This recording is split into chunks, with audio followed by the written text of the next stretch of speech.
ले मोदक ले मोदक ले मोदक ले मोदक।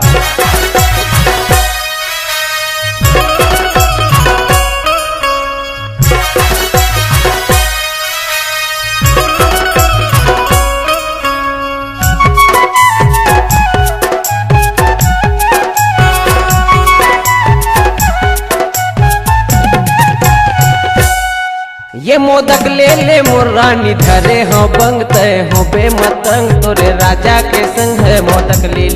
ये मोदक ले मोर रानी धरे हो बंगते हो बेमतंग तोरे राजा के संग है मोदक ले।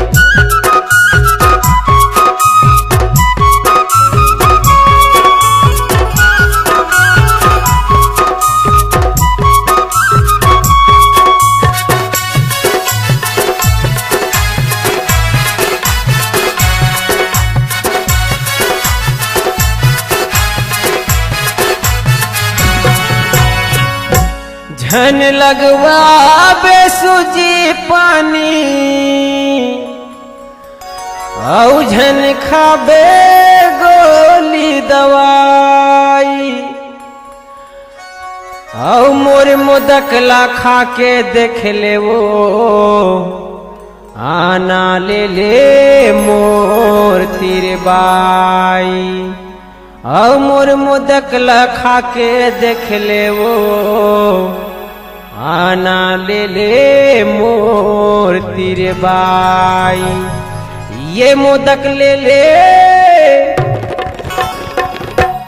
ये मोदक ले मोर रानी धरे हाँ बंगते हो बेमतंग तोरे राजा के संग है मोदक ले ये मोदक ले मोर रानी धरे हाँ बंगते हो बेमतंग तोरे राजा के संग है मोदक ले ये मोदक ले मोर रानी धरे हाँ बंगते हो बेमतंग तोरे राजा के संग है मोदक ले।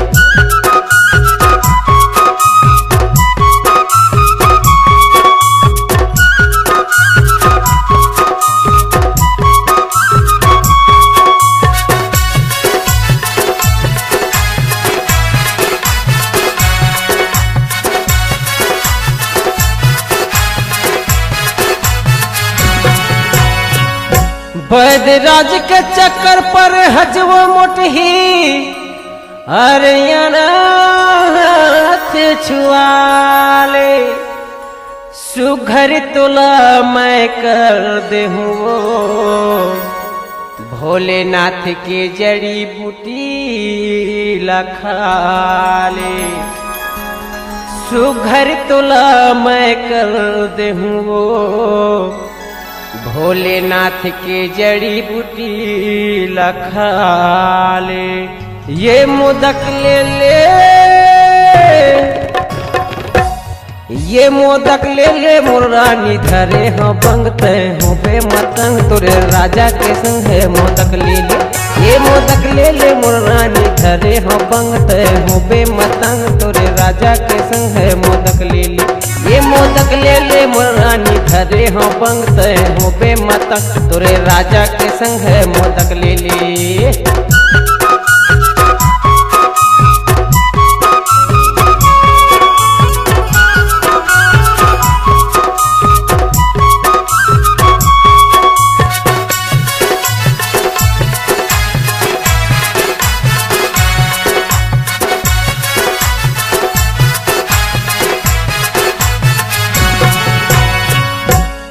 और जड़ी बूटी लाए हवा वो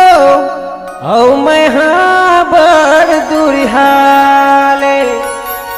औ मोदक बना के देवत हवो वो रगड़ी आना मोर तीर लखाले औ मोदक बना के देवत हवा वो मोटी औ मोर तीर लखाले। ले वो शंकर भगवान के नाम लेके घटक के ले दू गोली पानी महाए ये मोदक ले ये मोदक ले मोर रानी धरे हाँ बंगते हो बेमतंग तोरे राजा के संग है मोदक ले ये मोदक ले मोर रानी धरे हाँ बंग तोरे राजा के संग है मोदक ले ये मोदक ले मोर रानी धरे हाँ बंगत हो बे मतंग तोरे राजा के संग है मोदक ले ये मोदक ले मोर रानी धरे हाँ बंगत हो बे मतंग तोरे राजा के संग है मोदक ले ये मोदक ले मोर गोरी धरे हाँ बंगत हो बे मतंग तोरे राजा के संग है मोदक ले ये मोदक ले मोर रानी धरे हाँ बंगत हो बे मतंग तोरे राजा के संग है मोदक ले ये मोदक ले हाँ। संपर्क करें मोबाइल नंबर 74 70 50 14 85।